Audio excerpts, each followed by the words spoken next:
Have a move on structure of cartilage. Cartilage को हम देखेंगे टाइप ऑफ कनेक्टिव टिश्यू जो कि सॉफ्ट भी होता है, फिल्म भी होता है, लेकिन फ्लेक्सिबल होता है। फ्लेक्सिबिलिटी प्रोवाइड करता है। अपने कान को मोड़ के देख लो तो वो क्या नाम है फ्लेक्सिबल है, क्योंकि वो कार्टिलेज को मिलकर बना हुआ है। अब क्या नाम है जो इसकी आउटर मोस्ट लेयर है उसको हम बोलते हैं पेरिकॉन्ड्रियम। लेकिन पेरिकॉन्ड्रियम फिब्रो कार्टिलेज और आर्टिकुलर कार्टिलेज में नहीं पाई जाती। आर्टिकुलर कार्टिलेज हर उस हड्डी के एंड में होता है जिसको जॉइंट बनाना होता है, तो उसमें पेरिकॉन्ड्रियम नहीं होता, यानी उसमें छिलका मौजूद नहीं होता, आउटर मोस्ट लेयर नहीं होती पेरिकॉन्ड्रियम, ना ही तो फिब्रो कार्टिलेज में होती है। ठीक है। It consist of following cells. Chondroblast cells क्या होता है, कार्टिलेज फॉर्मिंग सेल्स होते हैं जो कि इमेच्योर सेल्स होते हैं। कोई भी सेल मेच्योर कब होगा, जब वो बोनी मैट्रिक्स को सिक्रीट करेगा और खुद को आइसोलेट कर लेगा एक खाली कैविटी में जिसको हम लेक्यूनाई बोलते हैं, तो फिर वो क्या हो जाएगा, मेच्योर हो जाएगा। तो कॉन्ड्रोब्लास्ट फिलहाल क्या आएगा, कार्टिलेज फॉर्मिंग सेल है, लेकिन इमेच्योर सेल है जो कि क्या नाम है मैट्रिक्स को सिक्रीट करता है। और इनका मैट्रिक्स बोन से थोड़ा सा अलग होता है। कोलेजन फाइबर इनमें भी होता है, लेकिन इनमें इलास्टिन फाइबर होता है और कुछ ग्राउंड सब्सटेंसेज होती हैं। मैंने क्या बताया इलास्टिन फाइबर क्यों है।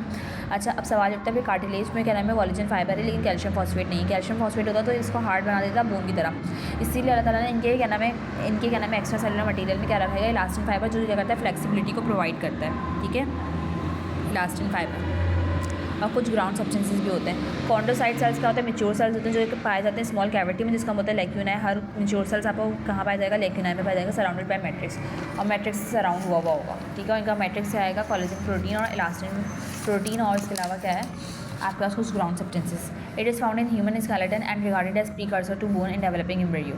मतलब क्या नाम है कि ह्यूमन स्केलेटन में पाया जाता है, उसको हम प्रीकर्सर बोलते हैं। प्रीकर्सर वो होता है जो क्या नाम है डायरेक्शन बताता है कि अब ये करो अब वो करो, तो इसको प्रीकर्सर बोला जाता है बोन के लिए ड्यूरिंग डेवलपिंग एम्ब्रियो, जब एम्ब्रियो बन रहा होता है। तो इसका मतलब ये है कि पहले क्या नाम है कार्टिलेज की फॉर्मेशन होती है, एम्ब्रियो में सिर्फ कार्टिलेज की फॉर्मेशन होती है। ठीक है, ताकि डिलीवरी में आसानी हो। ठीक है, तो इसीलिए क्या नाम है जब क्या नाम है एक human body outside of the mother's body आता है, तो फिर उसके बाद क्या नाम है कार्टिलेज डायरेक्शन प्रोवाइड करता है बोन को कि अब तुम अपनी फॉर्मेशन स्टार्ट करो। तो फिर उसके बाद वो कार्टिलेज क्या होता है हार्ड होके बोन बन जाता है।